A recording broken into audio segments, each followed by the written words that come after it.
Hello everyone, thanks for tuning in. In this video, we're going to talk about horizontal and vertical chart screening. Let's start things off with horizontal screening. Horizontal screening refers to looking at each charted medication in isolation, checking its dose, unit, route of administration, frequency, as well as the legal requirements of each medication being signed and dated. Now, let's work through an example of this. Levothyroxine is charted as 100 milligrams orally daily. So if you are unfamiliar with the usual maintenance dose, let's go to the New Zealand formulary. Type in levothyroxine and check the usual maintenance dose for levothyroxine. As we can see here, the usual maintenance dose is 100 to 200 micrograms daily. So when we check the dose of levothyroxine prescribed here, we can see that the unit has been prescribed incorrectly, resulting in 1,000 times overdose.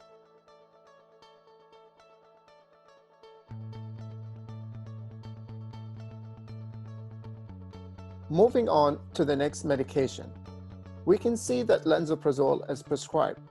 Let's repeat the same screening process. We'll go back to the New Zealand formulary to check the dose.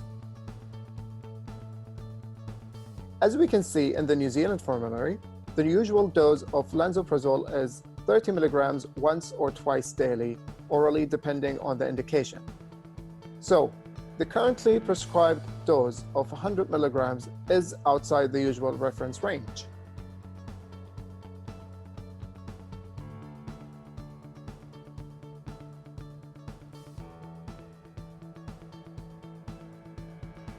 Now quickly moving along to aspirin. We can check the name, dose, units, route of administration, frequency, the prescriber signature, and the date. And they all seem to be correct to us. Similarly with amiodarone, check the name, dose, units, route of administration, frequency, the prescriber signature, and the date. And then we can see here that it has been newly prescribed for atrial fibrillation with the intention to reduce the dose after 1 week.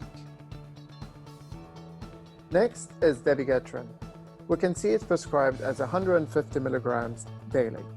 Let's go to the NZF and check the usual dose. Type in dabigatran and look up the dose for atrial fibrillation.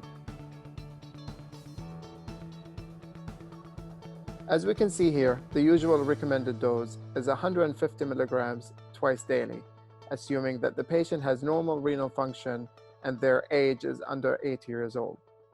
So, daily dosing of dabigatran is not indicated for stroke prevention in patients with atrial fibrillation.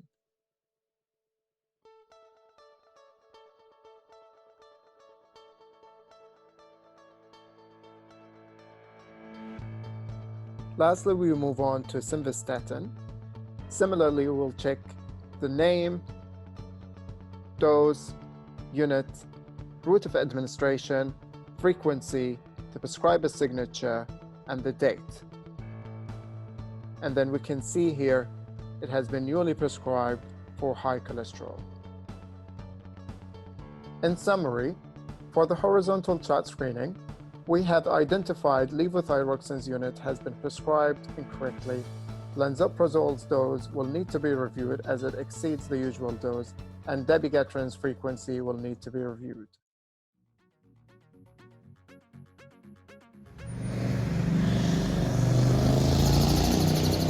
Okay guys, let's look at a vertical check of a medication chart. A vertical check can be thought as a global check of all the prescribed medicines.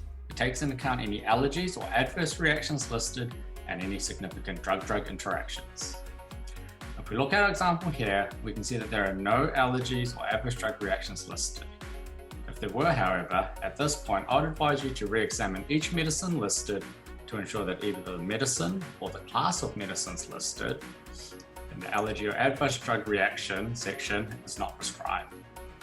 Now we'll do a screen of the chart to see if there are any significant drug-drug interactions. So in order to do this, let's once again open up our old mate, the New Zealand formulary. Click on the Interactions tab And let's enter our first drug. That would be levothyroxine. We'll then enter in our second medication, lansoprazole.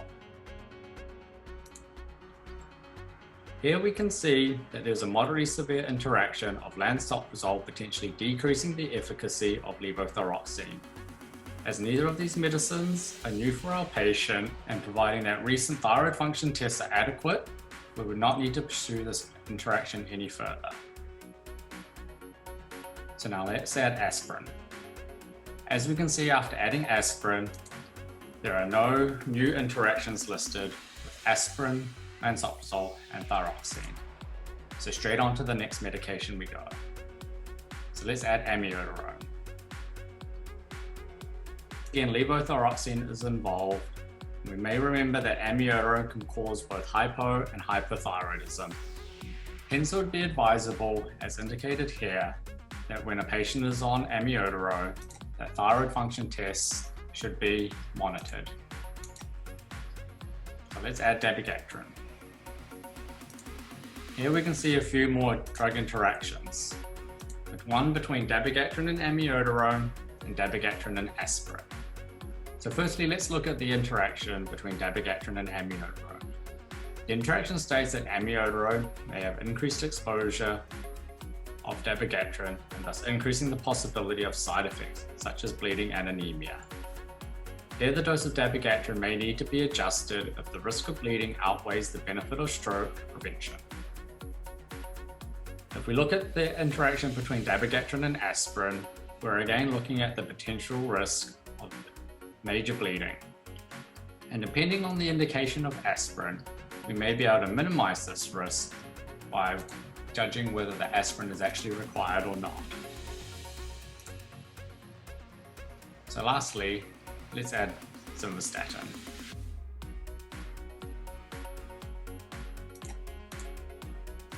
For our interactions here, we can see that there's an interaction between simvastatin and amiodarone, with an increased risk of myopathy and rhabdomyolysis, when the combination is used, in particular with high-dose simvastatin. It nicely gives us a maximum recommended dose that simvastatin should be limited to 20 milligrams, and that signs and symptoms of myopathies may be monitored, such as muscle aches, tenderness, and weakness. To summarize our vertical chart screen now, as we've entered in all of our medications, we've identified that the patient has no medicines that are prescribed that he or she is allergic to or has had an adverse drug reaction to in the past. The combination of aspirin and dabigatran should be reviewed, and aspirin may be discontinued to minimize the risk of bleeding, provided that the indication that is for is not necessary anymore. The dose of dabigatran may need to be reduced when co-prescribed with amiodarone, and to do this we should take into the account the risk of patient bleeding. The patient's thyroid levels may need regular monitoring with the introduction of amiodarone to ensure that the thyroxine dose is adequate or that it is not supratherapeutic.